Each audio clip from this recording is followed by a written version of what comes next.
होनोक का जीवन से कुछ शिक्षा को लेंगे। होनोक किस प्रकार प्रभु उसको उठा लिया, क्यों उठा लिया, होनोक का क्या क्वालिटी था, होनोक का जीवन में क्या उसका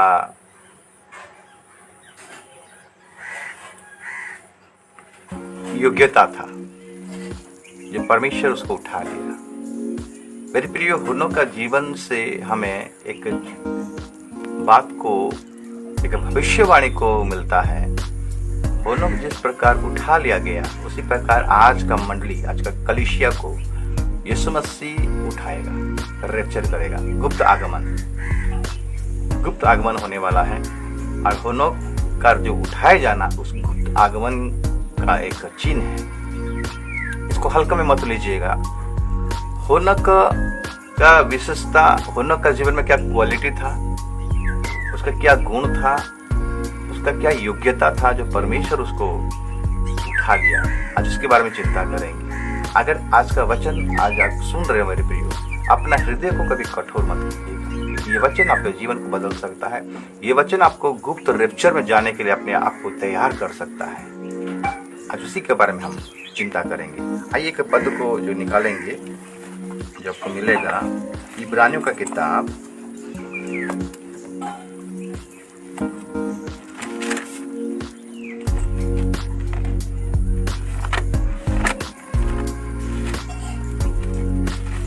इब्रानियों का किताब 11 अध्याय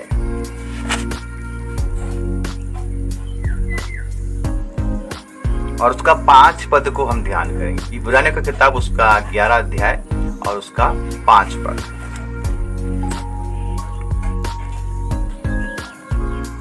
अगर आपके पास बाइबल है आप खोल सकते हो इब्रानियों का किताब उसका 11 अध्याय और उसका 5 पद। क्या लिखता है? विश्वास ही से होनोक उठा लिया गया कि मृत्यु को ना देखे और उसका पता नहीं मिला, क्योंकि परमेश्वर ने उसे उठा लिया था। और उसके उठाए जाने से पहले उसकी ये गवाही दी गई थी कि उसने परमेश्वर को प्रसन्न किया है। होनोक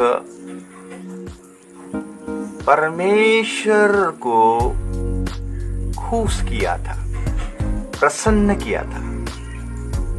विश्वास ही से वो उठा लिया गया। आज विश्वास तो सब कोई कर रहे हैं मेरे प्रिय। क्या आप अपने आप को बोल सकते हो कि मैं भी उठाया जा सकता हूं, मैं भी गुप्त रैप्चर में जा सकता हूं? क्या आप यकीन से कह सकते हो? विश्वासी सब है मेरे प्रिय, जितने भी यीशु मसीह को ग्रहण किए हैं, बपतिस्मा लिए हैं, चर्च में शामिल हुए हैं, रजिस्टर में नाम लिखा गया है, संडे गिरजा जाते हैं, चर्च जाते हैं, आराधना करते हैं, गीतों को गाते हैं, गवाही को देते हैं, प्रार्थना करते हैं, संगति करते हैं, सब तो विश्वासी कहलाते हैं। लेकिन मेरे प्रियो यहाँ पर देखते हैं कि उसी को परमेश्वर उठाएगा जिसके अंदर में परमेश्वर का इच्छा रहेगा। परमेश्वर किसको पसंद करता है? जो उसको इच्छा पर चलता है। हम देखें कि होनोक के बारे में इब्रानियों की किताब में लिखा गया है, विश्वासी से होनोक उठा लिया गया, मृत्यु को ना देखे, मृत्यु को ना देखे और उसका पता नहीं मिला, क्योंकि परमेश्वर ने उसे उठा लिया था। और उसके उठाए जाने से पहले उसकी ये गवाही दी गई थी कि उसने परमेश्वर को प्रसन्न किया है। मेरे प्रियो, होनोक के बारे में अगर उत्पत्ति की किताब को ध्यान करेंगे, उत्पत्ति 5 अध्याय निकालेंगे, उत्पत्ति 5 अध्याय निकालेंगे और वहां पर एक पद को थोड़ा सा हम ध्यान करेंगे, एक पद से थोड़ा ध्यान करेंगे तो वहां पर बहुत सारा विषय को हमें पता चलेगा। उत्पत्ति 5 अध्याय और उसका एक पद से पढ़ाई करते हैं। आदम की वंशावली ये है, जब परमेश्वर ने मनुष्य की सृष्टि की तब अपने ही स्वरूप में उसको बनाया। उसने नर और नारी करके मनुष्य की सृष्टि की और उन्हें आशीष दी और उनकी सृष्टि के दिन उनका नाम आदम रखा। जब आदम 130 वर्ष का हुआ तब उसके द्वारा उसकी समानता में उसी के स्वरूप के अनुसार एक पुत्र उत्पन्न हुआ। उसने उसका नाम शेत रखा। शेत के जन्म के पश्चात आदम 800 वर्ष जीवित रहा और उसके और भी बेटा बेटियां उत्पन्न हुई। इस प्रकार आदम की कुल आयु 930 वर्ष हुई, तत्पश्चात वो मर गया। जब सेत 105 वर्ष का हुआ तब उससे एनोस का जन्म हुआ। एनोस के जन्म के पश्चात सेत 807 वर्ष जीवित रहा और उसके और भी बेटा बेटियां उत्पन्न हुई। इस प्रकार सेत की कुल आयु 912 वर्ष की हुई, तत्पश्चात वो मर गया। जब एनोस 90 वर्ष का हुआ तब उसने केनान का जन्म हुआ। केनान के जन्म के पश्चात एनोस 815 वर्ष जीवित रहा और उसके और भी बेटा बेटियां उत्पन्न हुई। इस प्रकार एनोस की कुल आयु 905 वर्ष की हुई, तत्पश्चात वो मर गया। जब केनान 70 वर्ष का हुआ तब उससे महलल का जन्म हुआ। महलल के जन्म के पश्चात केनान 840 वर्ष जीवित रहा और उसके और भी बेटा बेटियां उत्पन्न हुई।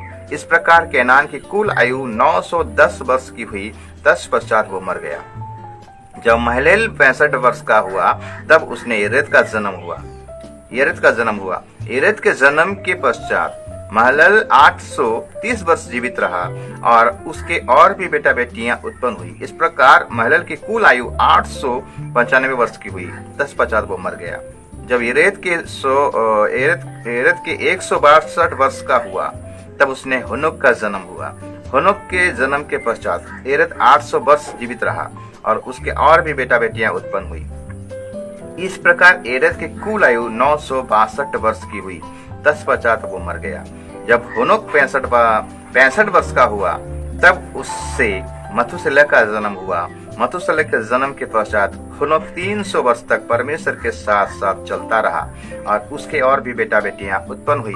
इस प्रकार हनोक की कुल आयु 365 वर्ष की हुई। हनोक परमेश्वर के साथ साथ चलता था, फिर वो लोप हो गया क्योंकि परमेश्वर ने उसे उठा लिया।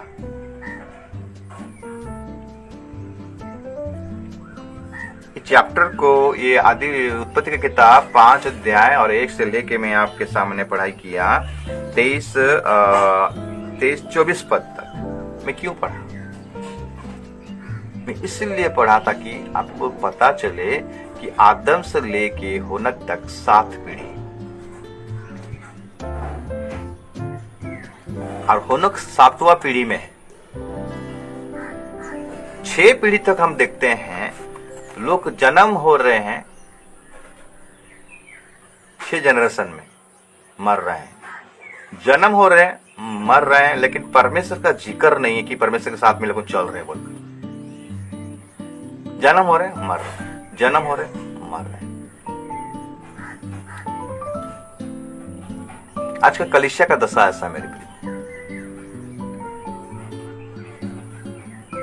ये 6 पीढ़ी में हम देख रहे हैं कि इनके जीवन में परमेश्वर का भय नहीं है, डर नहीं है, खाली संसारिक बातों में ध्यान दे रहे हैं। परमेश्वर का नाम का जिक्र नहीं आ रहा, परमेश्वर का भय का नाम का जिक्र नहीं आ रहा है कि ये लोग परमेश्वर को भय कर रहे हैं। नामधारी जैसा जीवन काटते हैं, नाम का परमेश्वर को मानना, पाप में जीवन है, संसार में लिप्त है, वैसे ही दशा में मेरे। आज का कलीसिया भी ऐसा दशा में मेरे प्रिय। नाम का गिरजा रहे हैं, नाम का बाइबल को पढ़ रहे हैं, नाम का प्रार्थना कर रहे हैं, नाम का संगति कर रहे हैं, फॉर्मेलिटी पूरा कर रहे हैं, लेकिन संपूर्ण मन से, संपूर्ण हृदय से प्रभु के साथ नहीं चल रहे हैं, प्रभु का बात को नहीं मान रहे हैं। नीति वचन में कहता है तू अपना समझ का सहारा ना लेना, संपूर्ण मन से यहोवा पर भरोसा रखना, यहोवा तेरे लिए सीधा मार्ग निकालेगा। मेरे प्रिय, ये 6 पीढ़ी में ये घटना को हम देख रहे हैं कि ये लोग परमेश्वर का इच्छा पर नहीं चल रहे हैं। अगर इच्छा पर चलते तो जितना जनरेशन का नाम को मैं बताया, 6 जनरेशन का नाम को बताया, यहाँ पर 7 जनरेशन, उसके बाद हम देखते हैं मथुसेलह 8 जनरेशन, उसके बाद और एक लेमक आता है 9 जनरेशन, और 10 जनरेशन में आप देखते हैं कि नूह का जन्म होता है। 6 जनरेशन में कोई भी मतलब जिक्र नहीं हो रहा है कि लोग परमेश्वर को भय कर रहे हैं, परमेश्वर को डर रहे हैं। आज का कलीसिया का दशा भी ऐसा है, परमेश्वर कोई भय नहीं कर रहा है। आज पास्टर को कोई आदर नहीं कर रहा है, वचन का कोई आदर नहीं कर रहा है। आज कलीसिया को ध्यान करेंगे तो पास्टर वचन प्रचार करते करते थक गया है, लेकिन उनका जीवन में कोई परिवर्तन दिखाई नहीं दे रहा है। आज भी दारू पीते हैं, आज भी गुटखा खाते हैं, आज भी तंबाकू खाते हैं, आज भी गलत बातें करते हैं, आज भी व्यभिचार में फंसे हुए हैं, आज भी चुगलीखोर हैं, आज भी मंडली में पोस्ट के लिए झगड़ा करते हैं, ईर्ष्या करते हैं, डाह करते हैं, अच्छा बात को ग्रहण नहीं करते हैं, मैंने जो लोग छोटे हैं उनको उठाने नहीं देते हैं, आगे बढ़ने नहीं देते हैं, वो उसको पकड़े हुए हैं, नहीं यही हमारा सेक्रेटरी रहेगा, यही हमारा प्रेसिडेंट रहेगा। आज कलीसिया में यही दशा चल रहा है मेरे प्रियो। लेकिन परमेश्वर का राज्य, परमेश्वर का आगमन, यीशु मसीह का आगमन अति निकट आ गया है, लेकिन किसी को चेतना आ रहा है, खाली सुन रहे हैं आने वाला है, आने वाला है, आने वाला है, लेकिन प्रिपरेशन नहीं है।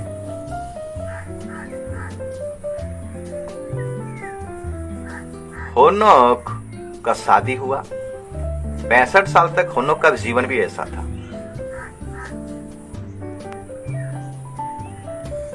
जब होनोक मथुसेलह को जन्म दिया मेरे भाई, एक भविष्यवाणी उसका जीवन में आया। एक व्यक्ति के जीवन में परिवर्तन कब आता है? जब चित्त ठिकाने लगता है। आज होनोक का क्वालिटी के बारे में आपको बताता हूं। आज होनोक का क्वालिटी जिसके पास से, जो कलीसिया के पास होनोक का क्वालिटी है, होनोक का योग्यता है, होने के पास जो योग्यता था, वो कलीसिया में अगर वो योग्यता रहेगा, वो कलीसिया गुप्त आगमन में चला जाएगा, पता भी नहीं चलेगा। क्योंकि गुप्त आगमन ऐसा होगा किसी को पता भी नहीं चलेगा। जिस प्रकार होनोक उठा लिया गया, किसी को पता नहीं चला, मंडली भी रैप्चर होगा, गुप्त आगमन में चला जाएगा, किसी को पता नहीं चलेगा। लेकिन वो होनोक का दशा होना चाहिए। होनोक किस प्रकार का दशा में था?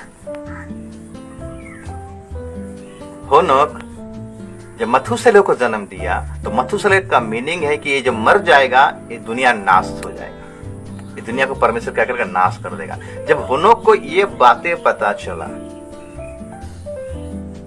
वो भय किया, परमेश्वर न्याय करेगा, बाप रे, भय किया। मेरे प्रियो, जो परमेश्वर को भय करता है, पहला पॉइंट, परमेश्वर को भय करना मतलब परमेश्वर को विश्वास करना। विश्वास करने का मतलब है उसकी आज्ञा को पालन करना। होनोक परमेश्वर को विश्वास किया, भय किया, और परमेश्वर का इच्छा पर चला। साथ साथ चलने का मतलब क्या है? एक मन होकर चलना है। परमेश्वर के साथ साथ चलने का मतलब क्या? परमेश्वर जैसा चाहता है, जैसा इच्छा करता है, वैसा ही आपका दिन का रूटीन होना चाहिए। क्या आप परमेश्वर को खुश कर रहे हो, क्या दुखी कर रहे हो? 300 साल चलना आया, मुश्किल वाला बात है। हम तो एक हफ्ता चलने नहीं पाते, एक दिन चलने नहीं पाते, लेकिन टेस्टिमनी क्या दिया जा रहा है होनोक का? वो 300 साल चला परमेश्वर के साथ। 65 साल को छोड़ दीजिए, 65 साल जैसा संसारिक ये में चल रहा था, लेकिन जब चित्त ठिकाने आया मेरे प्रियो, वो अपने भूल को माना, अपने गलतियों को माना। मैं जो कर रहा हूं बहुत बड़ा गलती। जब तक हम अपने गलतियों को नहीं मानेंगे, मिस्टेक को नहीं मानेंगे, उसको छोड़ नहीं देंगे, तो हम परमेश्वर के साथ में चल नहीं पाएंगे। होनोक परमेश्वर के साथ में क्यों चल नहीं पाया? क्योंकि वो अपने गलतियों को माना, जो मिस्टेक किया था। जब गलतियों को हम मानते हैं और छोड़ देते हैं, लेकिन आज क्या होता है? हम गलतियों को मानते हैं, लेकिन हम पाप को छोड़ते नहीं हैं। वही पुराना स्वभाव हमारे जीवन में रहता है। पास्टवान हो, विश्वासी हो, कोई भी हो मेरे प्रिय, हम अगर एक भूल कर रहे हैं, मिस्टेक कर रहे हैं, हमारे द्वारा भूल हो रहा है, मिस्टेक हो रहा है, पाप हो रहा है, उसको स्वीकार करके मैं पापी हूं, मैंने पाप ही किया है, मैं प्रभु की दृष्टि में गुनहगार हूं, नहीं पाप के चलते प्रभु मुझे दंड देगा, क्योंकि पाप का मजदूरी मृत्यु है, लिखा गया मेरे प्रिय। पाप का मजदूरी क्या है? मृत्यु है। जो पाप करेगा वो मरेगा। होनोक को पता चल गया, बाबू परमेश्वर न्याय करेगा, जगत का, संसार को नाश कर देगा। मथुसेलह का जन्म, एक बेटा का जन्म हुआ मेरे प्रियो। एक जन्म एक पिता का उद्धार का कारण बन रहा है मेरे प्रियो। एक जन्म केवल पिता का उद्धार नहीं है मेरे प्रियो, केवल पिता का नहीं, पुत्र का भी उद्धार का कारण बन रहा है, जो कि मथुसेलह है। क्योंकि मेरे प्रियो, आपके घर में जो बाल बच्चे पैदा होते हैं, आप अगर रॉन्ग में है, आप अगर गलत रीति में चल रहे हो, अगर आप प्योरिटी में नहीं चल रहे हो, आप अगर पवित्रता में नहीं चल रहे हो, आप अगर गलत काम कर रहे हो, आप अगर व्यभिचार काम कर रहे हो, आप अगर प्रभु की दृष्टि में गुनाह करोगे मेरे प्रियो, तो वो चीज क्या करेगा? आपके बाल बच्चों का ओवरफ्लोइंग होगा, आज बाल बच्चे का बिगड़ने का कारण क्या है? क्योंकि माता पिता परमेश्वर के इच्छा पर नहीं चलते, परमेश्वर पर भय में नहीं चलते हैं, इसीलिए बाल बच्चे बिगड़ रहे हैं। उनको ठीक से शासन नहीं मिल रहा है, खुद तो गलत रास्ते में चल रहे हो, तो बाल बच्चों को अब कैसे सुधारोगे मेरे भाई? आज कलीसिया का दशा ऐसा है, आज पास्टर प्रचारक आज गलत रास्ते में चल रहे हैं, इसलिए आज मंडली भी गलत वे में चल रहा है। होनोक का जीवन से हमें सीखना है। होनोक डरा, भय किया, बाप रे प्रभु नाश कर देगा। नहीं नहीं नहीं नहीं, मुझे अपने जीवन को सुधारना है, मुझे अपने गलतियों को मानना है, स्वीकार करना है, प्रभु का इच्छा पर मुझे चलना है। मेरे प्रियो, होनोक ध्यान दिया परमेश्वर के बारे में, उसके प्रतिज्ञा के बारे में ध्यान दिया। जब जेनरेशन को ऊपर ऊपर दिखता रहा मेरे प्रियो, होनोक उसका पिता आदम तक आया, तो जरूर सोचा होगा मेरा जो आदि पिता जो था आदम, वो भूल किया, मिस्टेक किया, गुनाह किया था। उसके गुनाह के चलते दुनिया पूरा पाप में भर गया है, दुनिया पूरा पाप में भ्रष्ट हो गया है। और परमेश्वर इस चीज को देखकर वो गुस्सा किया है, क्रोध किया है और इस संसार को नाश करने वाला है। तो होनोक जान लिया गुनाह करने का मतलब क्या है, पाप करने का मतलब क्या है। तो होनोक वहां से यू टर्न किया मेरे प्रियो। होनोक का पहला क्वालिटी है वो परमेश्वर को विश्वास किया। दूसरा क्वालिटी है वो परमेश्वर को भय किया। जब परमेश्वर को भय करते हैं मेरे प्रियो, तो परमेश्वर क्या करता है? अद्भुत ज्ञान आपके जीवन में प्रकट करता है। परमेश्वर को भय करने का मतलब है मेरे ज्ञान उत्पन्न करता है। जो परमेश्वर को भय मानता है मेरे प्रियो, वो उसका आज्ञा को पालन करता है। जो परमेश्वर के भय में चलता है मेरे प्रियो, उसके जीवन में अद्भुत ज्ञान, अद्भुत क्या बोलते प्रकाशन प्रभु आपके जीवन में डालेगा। जब परमेश्वर को भय किया होनोक मेरे प्रियो, वो विश्वास किया, भय किया और पवित्र जीवन काटा। आज का डेट में भी हमें ऐसा करना है मेरे प्रियो। अगर हम यीशु मसीह को विश्वास करते हैं तो हमें भय करना है। क्यों भय करना है? क्योंकि यीशु मसीह न्याय करने आने वाला है। रैप्चर तो होगा, लेकिन न्याय तो करेगा ना यीशु मसीह, तो उसके बारे में तो हमें चिंता करना है। मत्ती में लिखता है, सिंहासन में बैठेगा, भेड़ों को बकरियों को दाएं बाएं करके रखेगा और पुस्तक खुला जाएगा और उसी के अनुसार सबका न्याय होगा मेरे प्रियो। क्या क्या हम किए हैं, क्या क्या नहीं किए, गुप्त में किए हैं, हर बुरी हर भली बातों का न्याय करेगा परमेश्वर। तो होनोक डर गया मेरे प्रियो, होनोक भय किया, परमेश्वर को भय किया। मेरे प्रियो, आज हम खाली डरते हैं परमेश्वर को, लेकिन परमेश्वर की इच्छा के अनुसार हम कार्य नहीं करते हैं। कोई प्रभु के दास आया, 3 दिन का कॉन्वेंशन हुआ, मीटिंग हुआ, वहां पर पूरा प्रकाशित पुस्तक के बारे में प्रचार किया, प्रभु का आगमन के बारे में प्रचार किया, ऐसा ऐसा होगा, वैसा हो गया। लोग पूरा डर जाते हैं, नोट लिखते हैं, भय करते हैं। लेकिन मेरे प्रियो, भय करने से सोल्यूशन नहीं है, भय के साथ साथ उसके इच्छा पर चलना ही सोल्यूशन है मेरे प्रियो। होनोक भय किया, डरा, डरने के बाद परमेश्वर का जो इच्छा है उस इच्छा पर चला। परमेश्वर के साथ साथ में चलने का मतलब है परमेश्वर का योजना में चलना, परमेश्वर को जो अच्छा लगता है उसी को करना। होनोक वैसा किया। वो भी एक परिवार वाला था मेरे प्रियो, उसका और भी बेटा बेटियां उत्पन्न हुई। परिवार हम लोगों का भी है। आज माता पिता होने के चलते अगर हमको प्रभु परिवार दिया है, ये आशीष है और अनुग्रह है। क्योंकि प्रभु के तरफ से परिवार मिलता है, प्रभु के तरफ से संतान मिलता है। परिवार है, संतान है, तो मेरे कहने का मतलब है कि परमेश्वर का जो आदर, परमेश्वर का जो महिमा परमेश्वर को मिलना चाहिए। क्या आपके जीवन से मिल रहा है? 6 पीढ़ी को ध्यान करेंगे, खा रहे मर रहे, खा रहे मर रहे, खा रहे मर रहे, जन्म हुए मर रहे, मतलब संसार में लिप्त है, संसार के अभिलाषाओं में लिप्त है, मर रहे, खा रहे मर रहे। जन्म हुए, खाना पीना किए, संसारिक अभिलाषा में डूबे, मरे। तो आज का कलीसिया का दशा ऐसा है। खाना पीना, नौकरी चाकरी, खाली चिंता उसी में लगा हुआ है, लेकिन भविष्य के बारे में कोई चिंता नहीं है।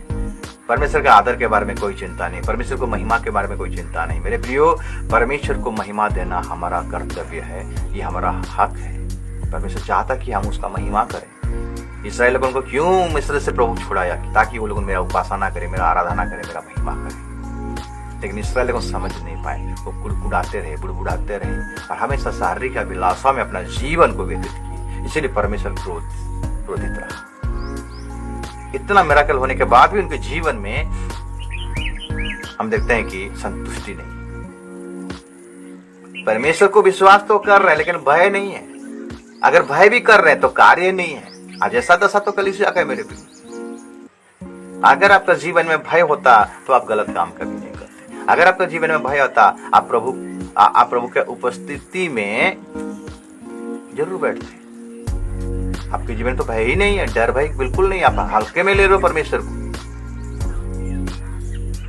उन को भय किया, विश्वास किया, भय किया, पवित्र जीवन काटा, निर्दोष जीवन काटा।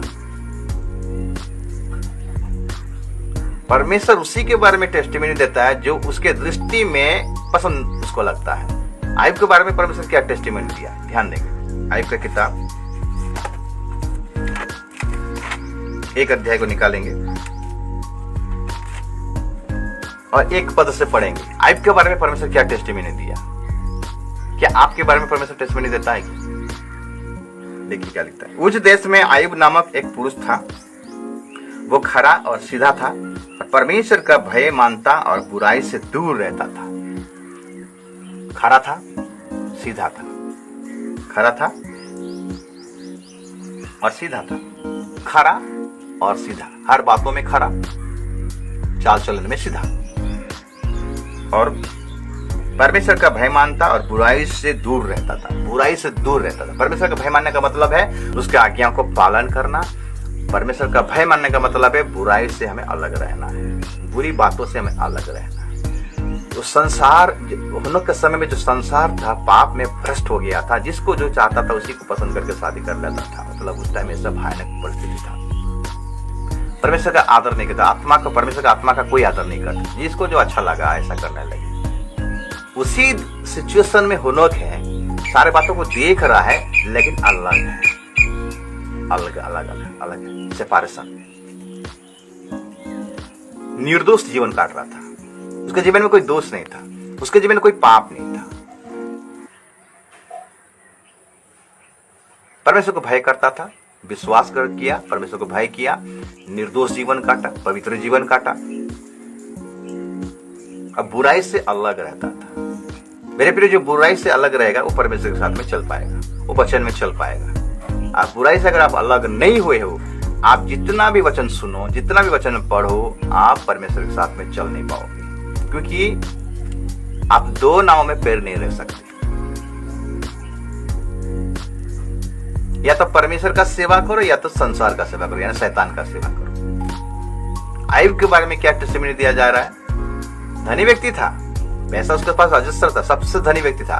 लेकिन एक बात को ध्यान कीजिएगा, उसके बारे में परमेश्वर टेस्टिमनी दिया जा रहा है, वचन टेस्टिमनी दे रहा है। ये वचन उसके बारे में क्या कह रहा है कि ऊज देश में आयुब नामक एक पुरुष था। वो खरा और सीधा था और परमेश्वर का भय मानता और बुराई से दूर रहता था। उसके भी बेटा बेटियां थे, वो भी एक परिवार वाला था, लेकिन वो परमेश्वर को कैसे समय देता था।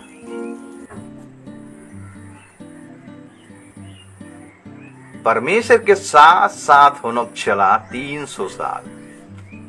इसका मतलब है मेरे प्रियो, जब तक आपका श्वास है, जब तक आपका जीवन है, कम से कम 70-80 साल का जीवन हम लेकर इस धरती पर आए हैं। कोई तो 60 में लुढ़क जाता है, कोई 70 में लुढ़क जाता है, कोई 55 में लुढ़क जाता है, 50 में लुढ़क जाता है। लेकिन कोरोना जब आया मेरे प्रियो, कोरोना वायरस के चलते 40 साल की उम्र में भी लड़के मर गए, लड़का लड़कियां मर गए, 55 का भी जो बुजुर्ग हैं वो लोग मर गए, 20 साल का लड़का लड़कियां मर गए, 45 साल का सब लोग मर गए। लेकिन यहां पर एक बात को ध्यान दीजिएगा कि 300 साल का मतलब है 300 साल परमेश्वर के साथ में चलते चलते वो क्या हो गया, परमेश्वर उसको उठा लिया, किसी को पता नहीं चला। तो मेरे प्रियो, 300 साल का मतलब है जब तक आपका श्वास है, जब तक आपका जीवन है, इस धरती पर जब तक हो, तो आपको परमेश्वर के साथ साथ चलना है। हुनोक परमेश्वर के साथ साथ चला।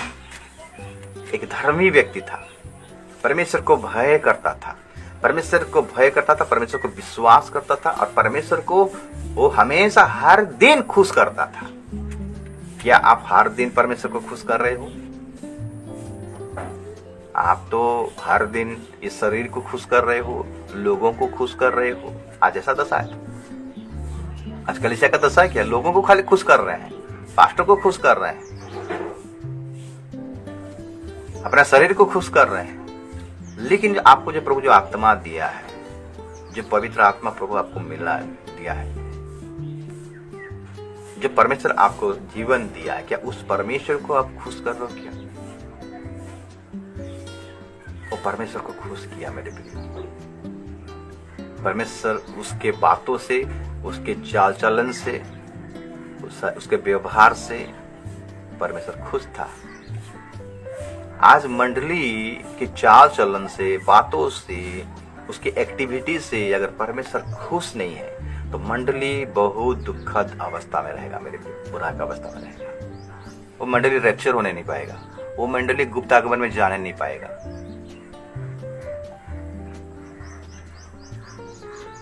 आज कलीसिया, आज मंडली को, परमेश्वर को अगर आप विश्वास कर रहे हो तो परमेश्वर को भय करना है, बुराई से अलग रहना है, गलत कामों को छोड़ना है और अपने आप को द्वितीय गुप्त आगमन के लिए प्रिपरेशन करना है।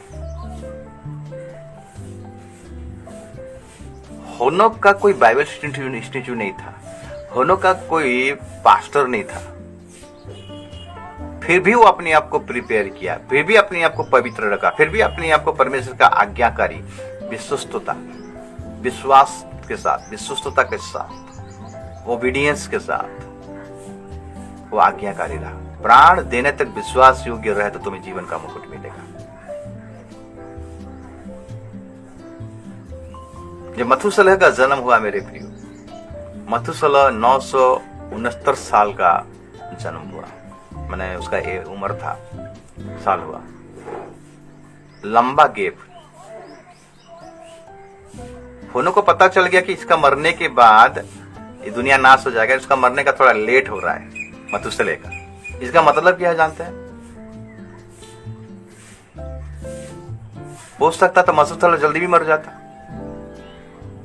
होनो का अपना बेटे को देख देख कर अपना जीवन को व्यतीत कर रहा था। अरे ये कल मर जाएगा कि परसों मर जाएगा कि, बाहर जाता रहेगा तो उसका मन में एक डर रहेगा, ये मर जाएगा कि, उधर कहाँ घूमने गया होगा, कोई स्कूल गया होगा, कोई मीटिंग में गया होगा, कोई फंक्शन में गया होगा, कोई शादी के फंक्शन में गया होगा, तो उसका मन में हमेशा डर रहता था। अरे ये मर जाएगा कि, ये मर जाएगा तो दुनिया नाश हो जाएगा, ये मर जाएगा तो दुनिया नाश हो जाएगा। मेरे प्रियो, होनक वही चीज को देखकर वो अपने आप को हमेशा प्योर करता था, हमेशा पवित्रता मेंटेन करता था, हमेशा परमेश्वर के सामने निर्दोष जीवन काट रहा था, हमेशा परमेश्वर के सामने आज्ञाकारी बनता था, विश्वस्तता का काम करता। 300 साल लिखा गया, एक दिन भी मतलब नेगलेक्ट नहीं किया है। हम तो महीने महीने चर्च नहीं आते हैं, हम तो महीने महीने बाइबल नहीं पढ़ते हैं, भूल ही जाते हैं।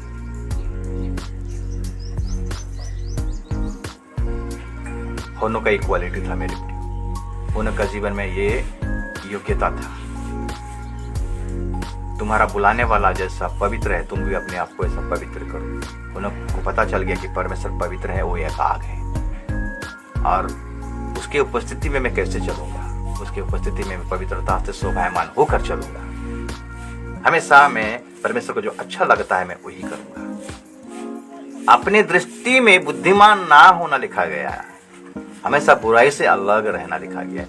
नीति वचन का अध्याय अगर 3 को देखेंगे,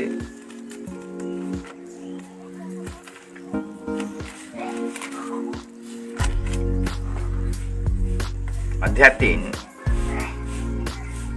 7 पद लिखता है। नीति वचन अध्याय 3 उसका 7 पद लिखता है, अपनी दृष्टि में बुद्धिमान ना होना, यहोवा का भय मानना और बुराई से अलग रहना।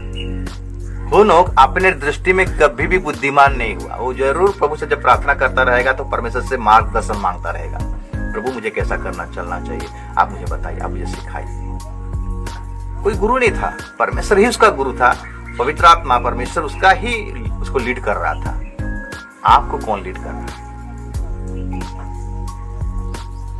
मेरे प्रियो, जब तक आप अपने मन में विश्वास के साथ मजबूती से जब तक आप ठान नहीं लेंगे, जिद नहीं पकड़ेंगे, तो आप परमेश्वर के वचन में नहीं चल पाओगे। जब परमेश्वर के वचन को पढ़ना स्टार्ट करोगे, उसमें चलना स्टार्ट करोगे, प्रभु आपको अद्भुत प्रकाशन देगा मेरे प्रियो। प्रभु आपको ज्ञान से भर देगा, बुद्धि से भर देगा, जिस प्रकार हुनोक का जीवन में हुआ। अगर हुनोक का किताब, अगर हम यहूदा का किताब को पढ़ाई करेंगे, हुनोक के बारे में वहाँ पर जिक्र किया गया है।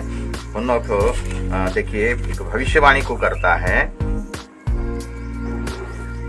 यहूदा का पत्री अगर 14 पद को पढ़ेंगे, यहूदा का पत्री उसका 14 पद को पढ़ेंगे, देखिए हुनोक परमेश्वर को भय किया, डर रहा, तो परमेश्वर उसके जीवन में एक बात को रिवील कर रहा है, मतलब एक प्रकाशन को दे रहे हैं। आने वाले दिनों में क्या घटना घटने वाला है, वो चीज को प्रभु हुनोक के जीवन में हुनोक को प्रकाशन दे रहे हैं, तो उसको ध्यान देंगे। 14 पद यहूदा का पत्री उसका 14 पद। हुनोक ने भी जो आदम से 7वीं पीढ़ी में था, इनके विषय में ये भविष्यवाणी की, देखो प्रभु अपने लाखों पवित्रों के साथ आया कि सब का न्याय करे और सब भक्तिहीनों को उनके अभक्ति के सब कामों के विषय में जो उन्होंने भक्तिहीन होकर किए हैं, और उन सब कठोर बातों के विषय में जो भक्तिहीन पापियों ने उसके विरोध में कही हैं, दोषी ठहराए।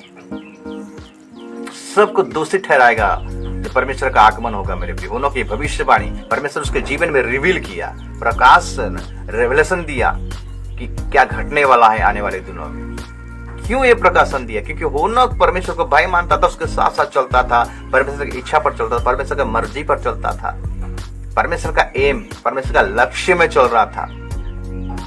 इसलिए परमेश्वर ये भविष्यवाणी को हुनोक के जीवन में रिवील किया, प्रकाश दिया, होने वाला है, ये घटना होने वाला है। तो जो ठट्ठा कर रहे हैं, आज तक जो ठट्ठा कर रहे हैं, इतना दिन तो हो गया है, कहाँ परमेश्वर का परमेश्वर का आगमन हो रहा है, कहाँ यीशु मसीह का आगमन हो रहा है, जो ठट्ठा कर रहे हैं उनका मुंह को बंद करने के लिए परमेश्वर अपने प्रतिज्ञा के विषय में कभी देर नहीं करता मेरे प्रियो। जो प्रतिज्ञा किया उस प्रतिज्ञा को सफल करेगा। पत्रस का पत्री को निकालेंगे, पत्रस पहला दूसरा पत्रस और उसका 3 अध्याय को अगर हम पढ़ाई करेंगे,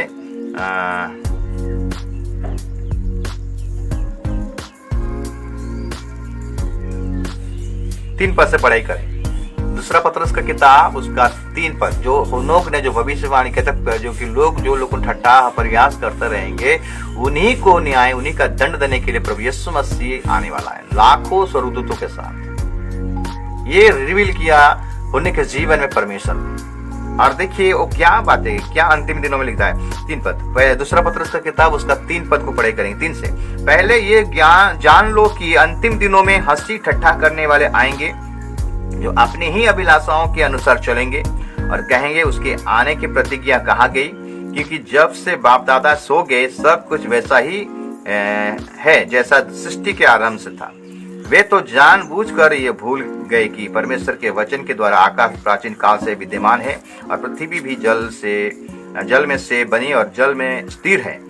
इसी के कारण उस युग का जगत जल में डूबकर नष्ट हो गया, पर वर्तमान काल के आकाश और पृथ्वी इसी वचन के द्वारा इसलिए रखे गए कि जलाए जाएं, और ये भक्तिहीन मनुष्य के न्याय और नष्ट होने के दिन तक ऐसे ही रखे रहेंगे।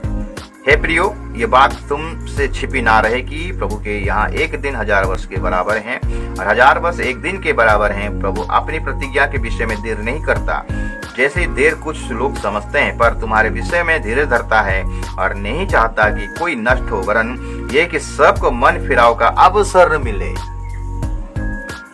हुनोक का बेटा मथुसले 969 साल जीवित रहा, उसके बाद मर गया। टाइम कितना गैप है, कितना टाइम दिया जा रहा है, मतलब ये प्रभु का अनुग्रह है, प्रभु का दया। आज तक हमें टाइम दिया जा रहा है, आज तक हमें समय दिया जा रहा है, हमारे पास समय और नहीं है। प्रभु का जो प्रतिज्ञा है मेरे प्रियो, यीशु मसीह का जो आगमन है, गुप्त आगमन है, उसके बाद लोग आंखों देखा आगमन है, पहले गुप्त आगमन होगा। तो मेरे प्रियो ये प्रतिज्ञा जो प्रभु ने कर गया है, ये प्रतिज्ञा कभी भी निष्फल नहीं होगा, वो पूरा होगा। हुनोक ये भविष्यवाणी को देख दिया है मेरे प्रियो। तो मेरे प्रियो, मेरे कहने का मतलब हुनोक का जीवन से हमें ये सीख मिला कि हुनोक परमेश्वर को भय किया। पहले वो संसार में चल रहा था, संसार की अभिलाषाओं में चलता था। वचन में लिखता है कि तुम्हारा मन के नए हो जाने से तुम्हारा चाल चलन भी बदलता जाए। रोमियो का अगर 12 अध्याय अगर 2 पद को पढ़ाई करेंगे, वहां लिखता है कि तुम्हारा मन के नए हो जाने से तुम्हारा चाल चलन भी बदलता जाए।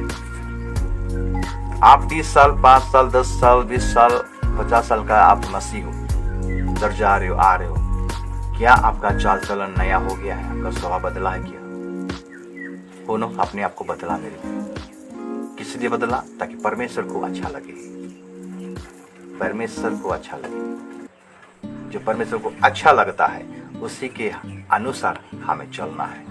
अगर हम उसी के अनुसार होनो का जैसा अगर हम चलेंगे, परमेश्वर के साथ साथ चलता रहेंगे, दुनियादारी को गोली मारिए। दुनियादारी को हमको ध्यान देना नहीं। होनो चाहता तो दुनिया में फंस सकता था, लेकिन वो नहीं किया। नहीं नहीं नहीं, नहीं। जो चीज मैं छोड़ दिया हूँ उसमें और मैं नहीं जाऊंगा। नूह का जीवन में भी ऐसा था मेरे प्रियो। हुनोक के मरने के बाद हम देखते हैं कि मतुसले के मरने के बाद उसके बाद हम देखते हैं लिमक आया, लिमक के बाद हुनोक आया। ये दो व्यक्ति के बारे में हम चिंता करेंगे। और नूह के बारे में भी ये टेस्टिमनी दिया गया। दुनिया पाप में, भ्रष्ट में, लोग पूरा पाप में डूब गए थे, लेकिन अनुग्रह की दृष्टि, परमेश्वर का अनुग्रह की दृष्टि नूह पर गिरा, क्योंकि वो परमेश्वर को भय करने वाला था, बुराई से अलग रहने वाला था, एक धर्मी पुरुष था। इसीलिए परमेश्वर उसके जीवन में रिवील किया, एक प्रकाशन दिया, तुम एक जहाज बना, प्रकाश दिया, दिखाया डायग्राम कि आने वाले दिनों में मैं इस सृष्टि को क्या करूंगा, नाश कर दूंगा। और इसलिए नूह भी परमेश्वर की इच्छा पर चला। परमेश्वर उसको जो जो दिखाया था, जैसे जैसे दिखाया था वैसा किया। केवल जहाज नहीं बनाया मेरे प्रिय नूह ने, अपने जीवन को पवित्र किया, निर्दोष जीवन काटा, भय का जीवन काटा, आज्ञाकारी बना, धीरज धर कर रहा मेरे प्रिय। वो चाहता तो संसार में जा सकता था, लेकिन संसार में नहीं गया मेरे प्रिय। लेकिन आज कलीसिया को देखने से दुख लगता है, इतना वचन सुनने के बाद भी उनके जीवन में कोई परिवर्तन नहीं दिखाई देता है। वही पुराना स्वभाव फिर से आ जाता है। मेरे प्रियो, समय और नहीं है। बस जल्दी यीशु मसीह अपने कलीसिया को रप्चर करने वाला है। अभी भी क्या आप संसार में डूबे हुए हो? सांसारिक अभिलाषा में डूबे हुए हो? सांसारिक बातों में डूबे हुए हो? वहां से निकल जाइए, वहां से भागो। और हुनोक जैसा जीवन बिता रहा था, नूह जैसा जीवन बिता रहा था, फॉलो कीजिए। एक लास्ट पद को पढ़ेंगे, उसके बाद आज का बाइबल अध्ययन को खत्म करेंगे। शुभोपदेशक 12 अध्याय। शुभोपदेशक, उपदेशक उड़िया में अगर देखेंगे तो उपदेशक, शुभोपदेशक 12 अध्याय 13 पद और 14 पद। सबको सुना गया, अंत की बात यह है कि परमेश्वर का भय मान और उसकी आज्ञाओं का पालन कर, क्योंकि मनुष्य का संपूर्ण कर्तव्य यही है। क्योंकि परमेश्वर सब कामों और सब गुप्त बातों का, चाहे वे भली हो या बुरी हो, न्याय करेगा। परमेश्वर का भय मान और उसकी आज्ञाओं को पालन कर। मनुष्य का ये कर्तव्य है। परमेश्वर का भय मान, सबको सुना गया, अंत की बात यह है कि परमेश्वर का भय मान और उसकी आज्ञा का पालन कर, क्योंकि मनुष्य का संपूर्ण कर्तव्य यही है। परमेश्वर का भय मान और उसकी आज्ञा का पालन कर। परमेश्वर का भय मानने का मतलब है हम बुराई से अलग रहना है। जब हम बुराई से अलग रहेंगे तो हम निर्दोष जीवन काटेंगे। परमेश्वर का आज्ञाकारी हमें बना रहना। परमेश्वर का आज्ञा का मानने का मतलब है उसका आज्ञाकारी में बने रहना है, उसका विश्वास में बने रहना है। वो जो कहता है उसको हमें फॉलो करना है। अगर और डीप में जाएंगे, परमेश्वर में हमें बने रहना, परमेश्वर को जो अच्छा लगता है उसी को ही करना है। इसीलिए तो परमेश्वर हुनोक के बारे में टेस्टिमनी देता है कि उसने परमेश्वर को खुश किया था। इब्रानी के पुस्तक 11 अध्याय 5 पद को जो पढ़ाई किए, वो परमेश्वर को खुश किया, पसंद किया। परमेश्वर उसको पसंद किया, उसके बातों से, उसके चाल चलन से, उसका एक्टिविटी से। इसीलिए परमेश्वर खुश होकर उसको उठा लिया। आज मंडली को भी प्रभु ऐसा उठाएगा, जो मंडली परमेश्वर को खुश करेगा, जो कलीसिया मंडली परमेश्वर को खुश करेगा। कलीसिया का मतलब क्या है? मंडली का मतलब क्या है? हम ही लोग उन कलीसिया है, आप और हम कलीसिया। मंदिर बोलते हैं ना, तुम क्या नहीं जानते तुम परमेश्वर का मंदिर हो? लोग बोलते हैं गिरजाघर तो फिजिकली एक तो घर बना दिए हैं, बिल्डिंग बना दी, उसी को कलीसिया बोलते हैं। नहीं, एक समूह जो गैदरिंग होते हैं उसी को कहा जाता है कलीसिया। एक एक व्यक्ति से लेकर मंडली होता है। मैं आप एक मंडली, आप एक मंडली हो, मैं एक घर हूं, आप एक घर हो, मैं एक मंदिर हूं, आप एक मंदिर हो। मतलब परमेश्वर का आत्मा कहाँ रहता है? आपके मंदिर में, मतलब आपके अंदर में, मेरे अंदर में। तुम क्या नहीं जानते तुम परमेश्वर का मंदिर, और उस मंदिर में परमेश्वर का आत्मा वास करता है। अगर परमेश्वर का मंदिर को कोई नाश करेगा तो परमेश्वर उसको नाश कर देगा। अभी शायद आप क्लियर हो गए हो। तुम्हारा ये जीवन को, ये मंदिर को हमें क्या करना है? शुद्ध और पवित्र करना है, निर्दोष होना है, पवित्र जीवन काटना है, भयकारी, आज्ञाकारी, विश्वस्तता, नम्र जीवन काटना है, नम्रता से अपना जीवन को काटना है, अहंकार के हमारे जीवन से निकाल देना चाहिए। तो यही हुनोक का जीवन में था और यही नोह का जीवन में भी था। परमेश्वर ने जो कहा ये लोगों ने वही माना। इनको कोई टीचर नहीं था, इनका कोई बाइबल टीचर नहीं था, इनका कोई गिरजाघर नहीं था, इनको शिक्षा देने वाला कोई पास्टर प्रचारक नहीं थे मेरे प्रियो। लेकिन अपने विवेक के द्वारा उनको जान के, आपको भी विवेक दिया गया है, आपको बाइबल दिया गया है, आपको शास्त्र दिया गया है, आपको एक मंडली भी दिया गया, एक पास्टर भी दिया गया, आप पास्टर का वचन को सुन रहे भी हो मेरे प्रियो। इतना सुनने के बाद भी अगर आपका जीवन परिवर्तन नहीं होता है तो बहुत बड़ा दुखद वाला बात होता है मेरे प्रियो। मैं कह देना चाहता हूँ, आपका जन्म अगर नहीं होता तो अच्छा रहता है। प्रभु अगर आपको जन्म दिया है तो एक उद्देश्य के लिए जन्म दिया है, एक योजना के लिए जन्म दिया है। इस संसार में मौज मस्ती करने के लिए नहीं दिया है मेरे प्रियो। ये संसार मिटता जा रहा है, संसार चलना जाएगा, ये संसार आगे में चला जाएगा। लेकिन आप एक बात को कोड़ी कीजिए, आपका आत्मा कहाँ जाएगा? आपके लिए एक जगह रखा गया। प्रभु यीशु मसीह ने अपने चेलों से कहा, तुम्हारा हृदय व्याकुल ना रहे। यूहन्ना 14:1 से अगर पढ़ाई करेंगे, मुझ पर और मेरे पिता पर विश्वास रख, क्योंकि मैं जहाँ जा रहा हूँ तुम सब के लिए घर रेडी करने के लिए जा रहा हूँ। मेरे प्रियो, यहाँ का घर कुछ नहीं है, वहाँ का घर देखिएगा, सोना चांदी का। प्रकाशित पुस्तक 21 अध्याय को अगर पूरा पढ़ाई कीजिएगा मेरे प्रियो, वहाँ पर आपको पता चलेगा कि वहाँ पर हमारे लिए किस प्रकार का घर बना है। अनंत काल का घर, अनंत काल का नींव, वो कभी भी किसी कोई ढा नहीं सकता। लेकिन यहाँ का घर ढा जाएगा मेरे प्रियो। यूक्रेन का अवस्था को देखिए, क्या रूस और यूक्रेन का युद्ध को थोड़ा देखिए, इसमें क्या आवाज मिलता है।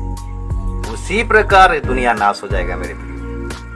निकट आ गया है, प्रभु का आगमन निकट आ गया है। उससे पहले आइए हम अपने आप को प्रिपरेशन करें, रेडी करें, तैयार करें यीशु मसीह के गुप्त आगमन में जाने के लिए। जिस प्रकार उन्होंने अपने आप को तैयार किया था, रेडी किया था, और एक दिन आया परमेश्वर के साथ साथ चलते चलते चलते चलते प्रभु बोला कि और संसार में मत लौट, चल मेरे घर चल, और उनको परमेश्वर अपने जगह में ले गया मेरे प्रियो।